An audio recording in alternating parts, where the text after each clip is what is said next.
Hi guys, good evening. Now is October 22, 2024, Tuesday. And as you can see guys, andito ako ngayon sa koi fish pond ko. Kasi sad to say guys na nabasag ang fins ko. Glass to siya pero nabasag. Nabasag kanina, so buti na lang hindi walang nasaktan, hindi ako nasaktan, hindi nasaktan din ang mga koi fishes ko. So yan guys, hindi na nabasag ang glass kanina. So andito ngayon ako sa koi fish pond ko. So nabasag guys, yan guys. So pasalamat na lang ako sa Panginoon na hindi ako nasaktan. Excuse me. And guys, yan guys, ang mga koi fishes ko guys, yan.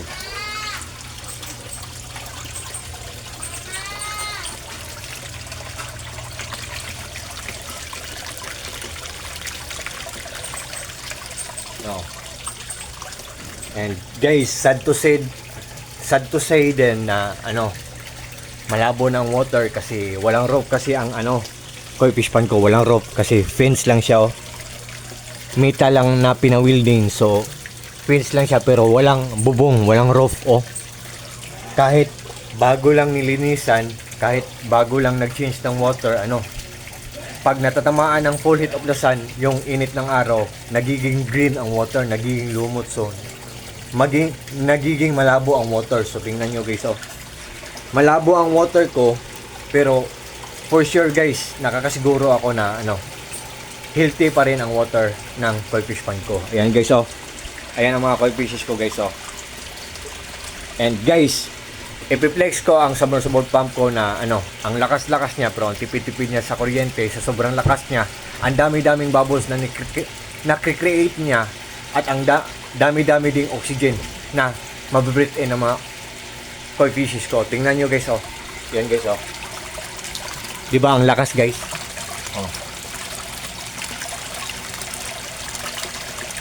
Yan guys. At saka ang UV light ko guys, ang filtration system ko glass, ang fins ko glass, pero nabasag kanina. Ang filtration system ko glass para magandang tingnan. May UV light dyan. 4 watts lang guys. Nandyan sa ila. 4 watts lang siya, pero ang ganda ng quality at ang mura-mura pa. So nandyan sa link ko guys, pati na ang submersible pump ko guys. Yan guys. At saka guys, i-on natin yung air pump ko guys. Ito guys, ito.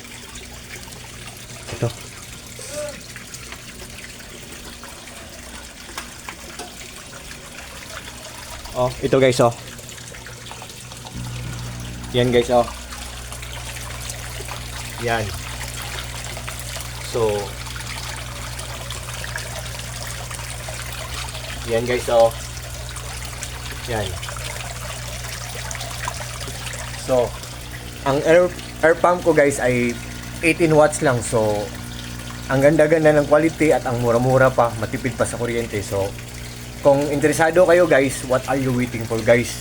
Without further ado guys, just click my link at doon nyo makikita kung ano ang brand ng product na ginagamit ko, kung ilang watts siya, at kung magkano ang price niya.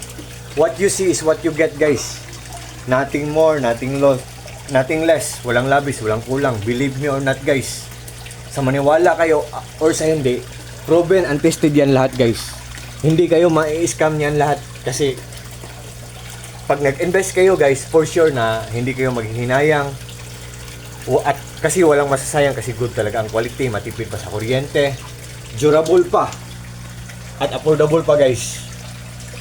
So affordable pa, good pa sa bulsa natin guys, and likewise also good pa ang health ng mga fishes natin guys. Pero sayang talaga yung fins guys, nabasa guys, pero thankful pa rin ako kay God na hindi ako nasaktan at hindi rin nasaktan ang mga koi fishes ko. Nabasa guys, glass to noon, pero ngayon screen metal na lang. So yan guys. So One more thing guys, ang mga cold fishes guys, sa maniwala kayo or sa hindi, mga stress relievers talaga sila guys. Gradually or dahan-dahan lang kinukuha ang mga stress natin. And likewise also guys, fortune din sila. Nagbibigay din sila ng lucky charm or swerte sa atin.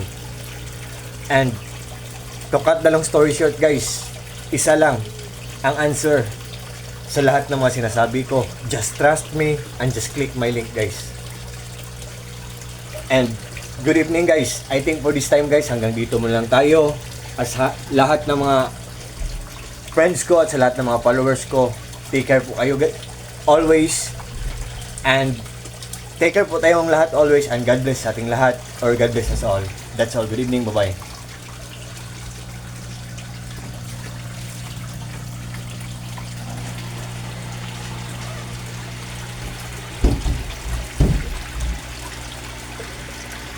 Hmm.